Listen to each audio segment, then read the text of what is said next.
What's going on, everybody? Welcome back to the channel. Big Dog Brett. Thanks so much for tuning in. Don't forget to hit like, subscribe, and share. Yes, like, subscribe, and share. That would be great. On the road to 10K, really want to say I appreciate those early birds who have made the stream early. Going to be a short show today. Got some football we're going to go watch in person with my favorite athlete in the whole world, my son. So, good morning this morning, UGA fan 39, Gil Lawson, a few others jumping in the chat here in the stream. Appreciate you guys being on. We're going to real quickly. Let's see if I can add. Yes, you do, baby. All right, go upstairs. I'll be up there in a minute. Okay, so let's do share screen. Let's look at the rankings real quick. So we're going to talk about the rankings real quick. Everybody knows that there's been a tremendous amount of, see if that helps at all. Oh, yes, you're very cute, my love. So everybody knows that there has been a lot of moving around. What's up, Young? As an LSU fan, I'm hoping we don't get Rat Boys. I don't think you will. I think you guys, it's too early in the season to be worrying about that anyway. I think you guys are just fine. Getting ready to go to the tailgate and then the game. That's what's up. So, been some shifting and some moving around. Ohio State at number one, where they should be. They beat the number one team in the country. I do want to point out that if you are a media personality and you're doing things for clicks, like, I don't know, doing something stupid, like putting Texas still ranked number one, you're an idiot. And it makes people question, doubt, and throws all your credibility out the window. Please stop doing the dumb stuff. Penn State number two. Okay. I would say maybe you could rank LSU above them. It's up to you. Georgia ranked four. They won a game against nobody. They moved it one spot. Fine. Miami at five is a total overreaction. Oregon. Okay. Texas should not be a 7. Texas should be somewhere around 15th. Clemson shouldn't be at 8. Clemson should be at 14. Notre Dame bumped them up to fill that spot. South Carolina bumped them up to fill that spot. Arizona should jump Illinois. Florida State should be a little bit higher on this list. And Michigan, I don't know that there's anything good or bad to say about that. Is what it is. All right, so we're going to get rid of that. You can talk about the other teams down the line, but they don't really matter. That stuff will sort itself out later as we move on. So don't worry about it for now. If your team wins, you just want them to win. I like where we're at because we don't have to, yeah. We don't have a bullseye on us, and that's fine. Kirby's thing is to play our game anyway, as best we can. So it is what it is. I don't think 0-1 team should be in the top 10 either. I agree with that assessment. Absolutely. You should be out. Okay, let's jump into today's schedule. Let's see if I can share this with you guys. I wanted to do a much longer show, but I'm going to watch my son play football, so that's the most important thing. All right, Kalen DeBoer trying to get fired week 1 at Alabama is hilarious. In case you missed it, which I know you didn't, because nobody missed it. We're going to start today. We're going to talk about the lineups. Penn State at number 2 playing FIU. Guys, tickets for this game is $7. If you've never been to a Penn State game, here's your chance. Almost no tickets are going for anything any higher probably than what you're going to see at the Iowa State-Iowa game at noon. That would be the one I would watch, but don't expect fireworks. Both of these teams are historically low-scoring teams. Kirk Ferentz has never fielded an offense. If you look to the right, you'll see the line. Iowa State by 3.5. They're playing at Iowa State. I wouldn't be surprised at all if Iowa wins. I wouldn't bet this game at all. Over-under is 43. I'd take the under in that in a heartbeat. Let's drop down. Nobody cares about Smoot. Florida State versus East Texas A&M. I didn't even know that school existed. Seems like I've been watching football for years and years and years, and I'm still stumbling across teams I've never heard of, trying to figure that one out. Penn State, $7 game. Texas Tech, $6 game. Nobody cares about most of these teams. Texas A&M, Utah State, $20 game. Don't expect much out of that game. And then you've got Georgia and Ohio State, Oregon, Clemson, Tennessee, Missouri, um, Georgia Tech, Delaware, because we don't care about this. All those are 3:30 games. Tennessee will be up by 30 points at half. Probably the Ole Miss Kentucky game would be something I would want to look at. It's a true SEC matchup. I'd really like to see how that Kentucky defense holds up to Ole Miss. I think that'd be a great game. Clemson's going to try and bounce back against Troy. We'll see how Cade Klubnik looks in that game. see if Clemson can learn to run the ball. Clemson's a 31.5 point favorite. They should be able to cover that, but we got to see what kind of work they put in. It doesn't look like you can even get a line on the Georgia Austin Peay game or the Ohio State game. That may be just a miss, but both Ohio State and Georgia and Oregon and Clemson should all win those games by 3 scores or better. Florida playing South Florida. There's people taking South Florida in this game. I'm interested to see how this will turn out. It's a 4:15 game. Why is it 4:15? Nobody knows. It's Florida and Florida man. Could be the reason. Let's see. Let's see. Because honestly, we do have a tough home stretch. Tulane and South Alabama should be a fun game this week. Yeah, we'll get that in a minute. Don't worry about that. Don't worry about that. Miami, Bethune-Cookman. I have heard of this team. We've played this team. I know who these guys are. They're not great. Tickets are $6 a game. When was the last time you could go to a top 5 ranked team for $6 a game? Don't worry. It's not a home game for Miami because they don't have their own stadium. They play at the Shark Rock Stadium in Miami Gardens. Look for Carson Beck to throw at least 1 interception, maybe 2. Shouldn't have won the game they played last week. Carson Beck throws a terrible pass, running away, back foot, lobs it up in the air.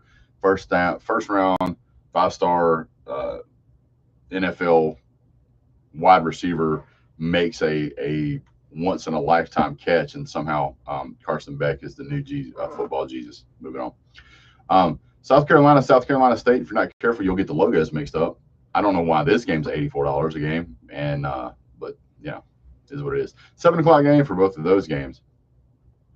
We're going to come down a little further to LSU, Louisiana Tech. This looks like Big Brother beats up on Little Brother week, apparently, across all the SEC.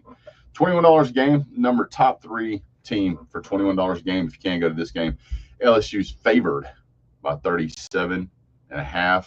I'm pretty sure that won't be a problem. LSU might go up 40 points in this game. Just depends on how they can get a touchdown or not. Sadly, the biggest matchup of the day is Oklahoma-Michigan. The over-under is 44.5, so 45 points, which would be a 21 to 24 point game.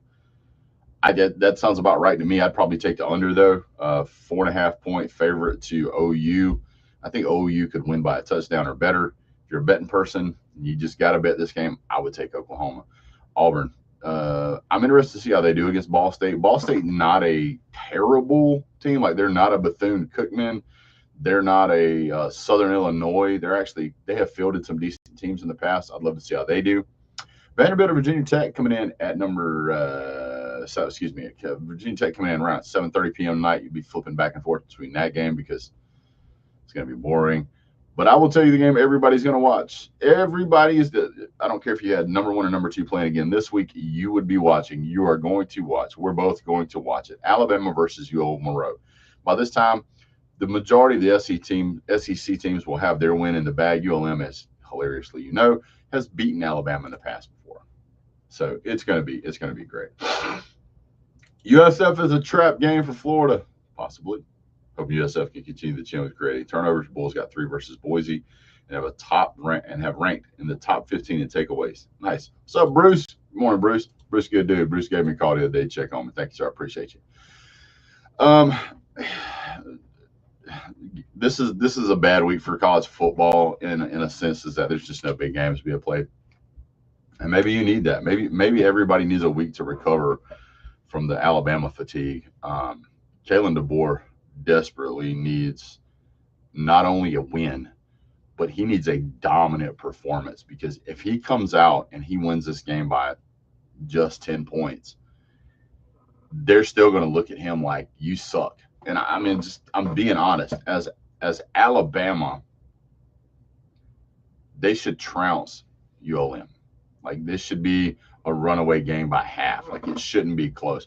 Hopefully, Alabama can get the lead out of their feet and stop bringing pacifiers and baby dolls and easy bake ovens to the field and actually play football. Yeah. So interested to see how that turns out. Yeah. So we're not going to do a long show today, but uh, my thoughts on the day are looking at what we've seen last week. I'm really interested to see how some of these teams bounce back or continue a trend. I'm I'm really thinking that FSU is a little overrated. I know Miami's overrated. I think South Carolina's about right. Florida, I think Florida's overrated. Um, Tennessee, I think maybe a little bit underrated. Clemson may be about right, but if they can get it, they can get some of their stuff fixed. They could be a top 4 or 5 team. I think depending on the way that Clemson repairs its team versus the way Miami plays, Clemson could beat them. Clemson could lose to them. Oregon really haven't been paying a lot of attention to them. They've kind of, in my opinion, snuck up to number 6. They might be absolutely outstanding, but uh, we're going to have to wait and see how they perform. If we go back to last week and we kind of look at some of these teams, we kind of look at where their numbers laid out. Oh, by the way, I picked Colorado to lose again today. If we go back and we look at last week, Oregon's Dante Moore put up 213 yards. Gunnar Stockton for Georgia put up 190. Garrett Nussmeier for LSU put up 232. Drew Allar put up 217. And Arch Manning, in case you missed it, put up 170 in a loss where like 40% of his incompletions were like completely uncatchable. Like wasn't even in the ballpark. The team I think you guys may be sleeping on a little bit, and I just want to throw these numbers out there for you, is if you go back and you look at that Oklahoma game, and granted it was against Illinois State, he still put up 392 yards in passing. Absolutely incredible.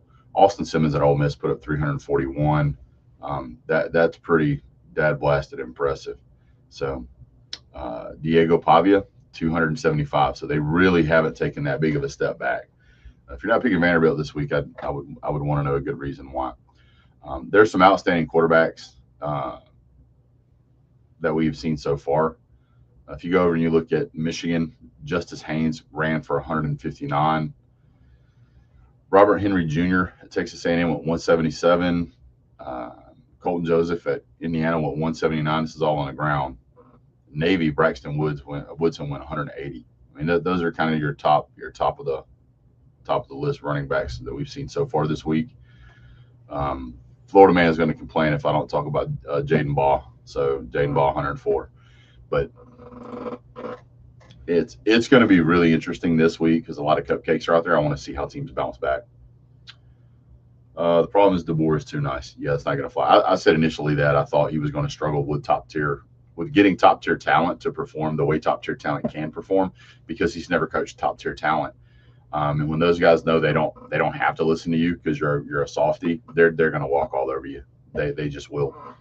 They don't respect you. They're not going to respect you. If you're dragging baby dolls to the stadium for whatever reason, it's because your coach didn't get that figured out. What's up, Jay Shites? Blind Squirrel Sports says, Brett, what are your thoughts on Joey Aguilar so far?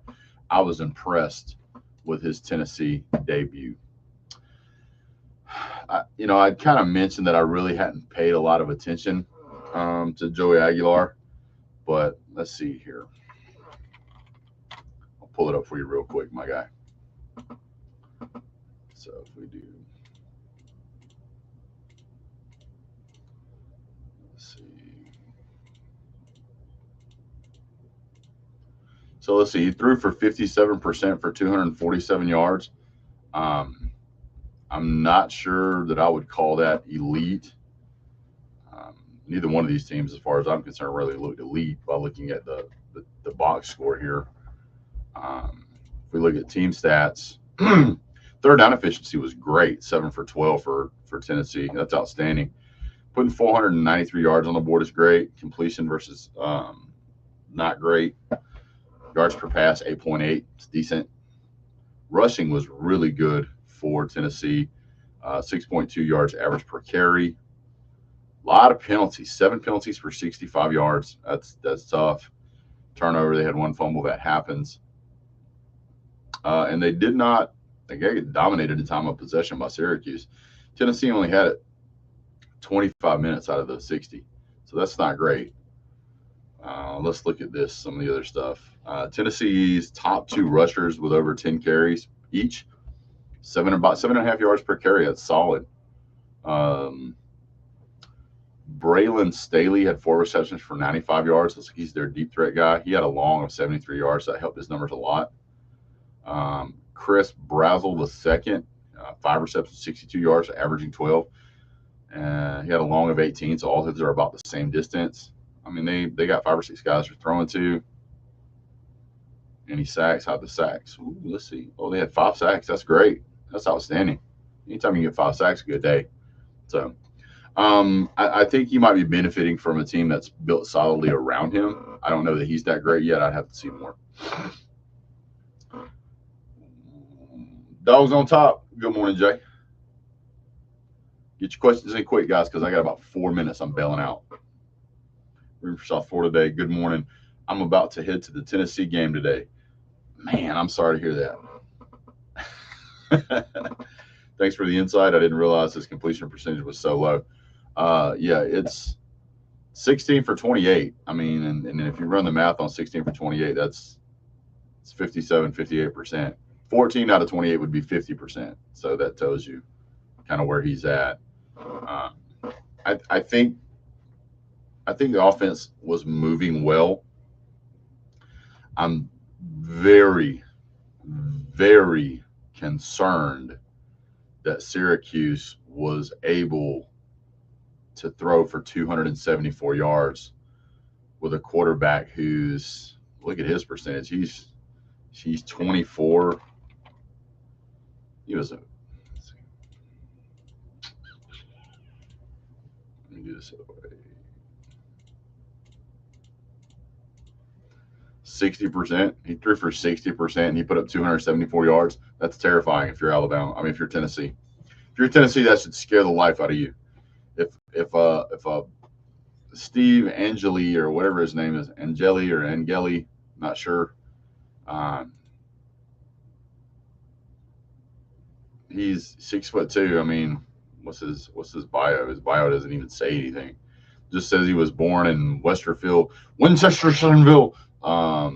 New Jersey. Stats. He in 2023 he played in one game, or he played for Notre Dame. He had a 77% completion. Played again at Notre Dame. He was 66. Played at Syracuse this year. He's at 57. And his overall is 67.5. I'm not trying to dog on the guy, but I don't see anything elite here.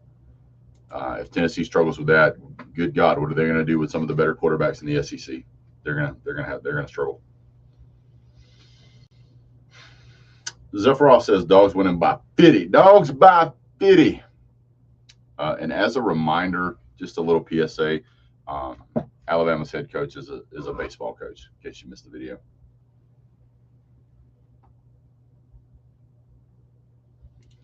Yeah, imagine what happens if you just have a quarterback who actually plays decent most of the game. That's going to change possession ratio. It's going to change points on the board. It looks like Tennessee was up 31-14 at the half. It looks like Syracuse just kicked a bunch of field goals. So they scored 1, 2, 3, 4, 5, 6 times. I'm guessing 6. Let me see if there's field goals down here. No, they didn't kick any field goals. Oh, they were going for 2-point conversions. They didn't get them, I guess. I don't know. So they scored 4 times. Would have been 28 points, I guess. Tennessee scored 5 times in the first half.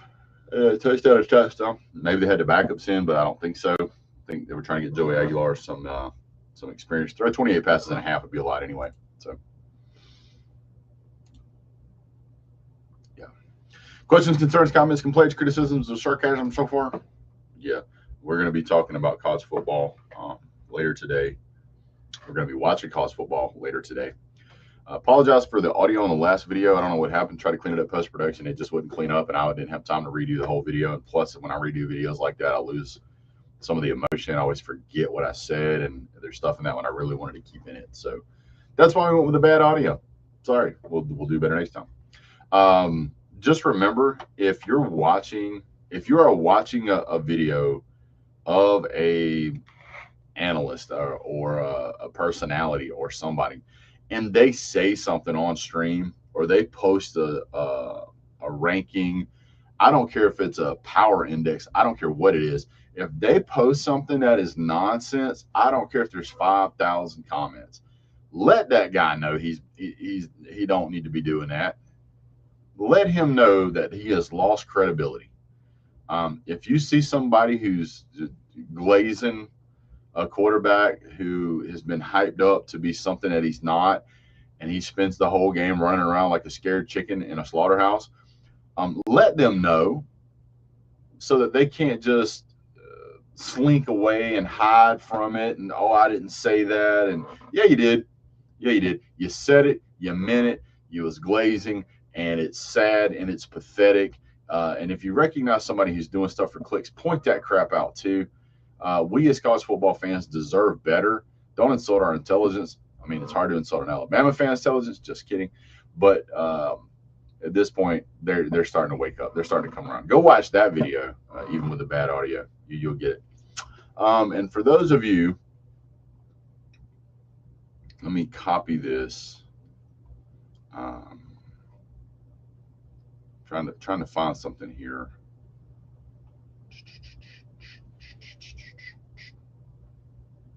Go here.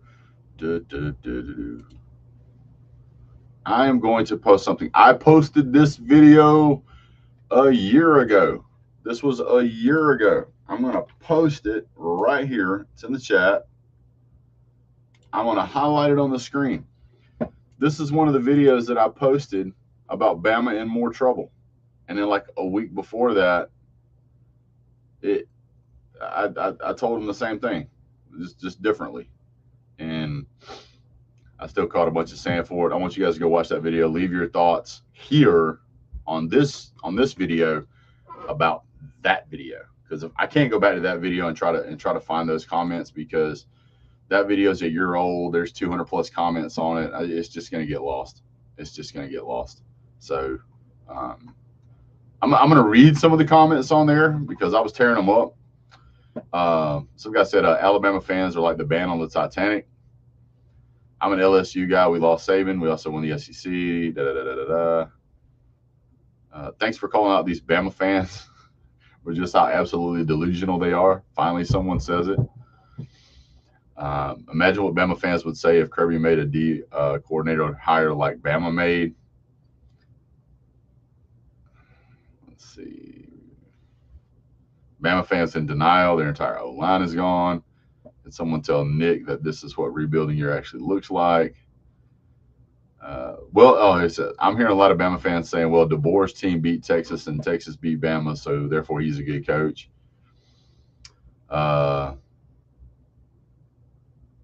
Let's see. I'm a very big Bama fan. I don't think we're going to do anything for a while. My sister says I'm wrong, but the head coach hasn't beat anyone. So there's one Bama fan who's not insane. I think I said something like the ship's underwater. Like the ship's not going down, the ship's already underwater. I said a bunch of stuff in that video. It was great. I enjoyed that video. Somebody here posted 9-3 at best. That's exactly what they went. Somebody put 7-5 at best. Here's somebody already talking about a year ago. The 4-2-5 defense dictates the safety to the front line. It's not going to work. Do better research, my friend. Womack was a finalist for the Broyles Award as best assistant coach in his final year in Indiana as DC. Then he went to South Alabama as head coach. Where's Michael Porter? I hadn't seen him in a while, man. Hey, if you're Michael,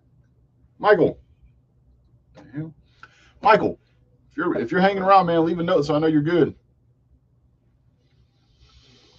Womack was DC at South Alabama, went to Indiana, went to South Alabama's head coach, is now taking DC to its promotional at every step.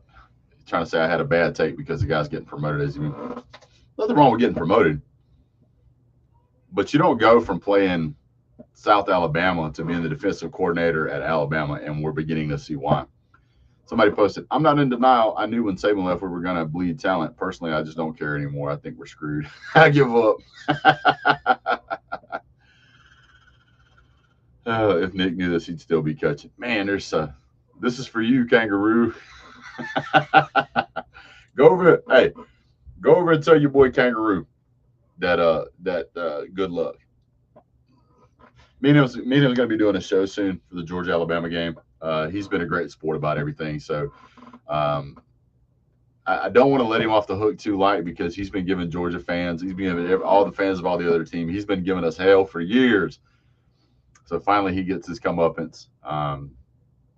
He was trying to do the move on to the next week kind of thing, and then his coach come out with kind of the ho-hum, just don't care that they lost routine, and I don't think he took it well. I wouldn't have took it well either. But yeah. All right, guys, that's about 30 minutes. I really appreciate you guys being on. Leave your comments and thoughts down below, score predictions or whatever game you want to leave a score prediction on. I'd love to see it. I'll be checking my comments while I'm out and about today. We'll be back for the games. We'll be doing live streams here, there, and thither, and we'll see you guys real soon. Have a great day. God bless. Go Dogs.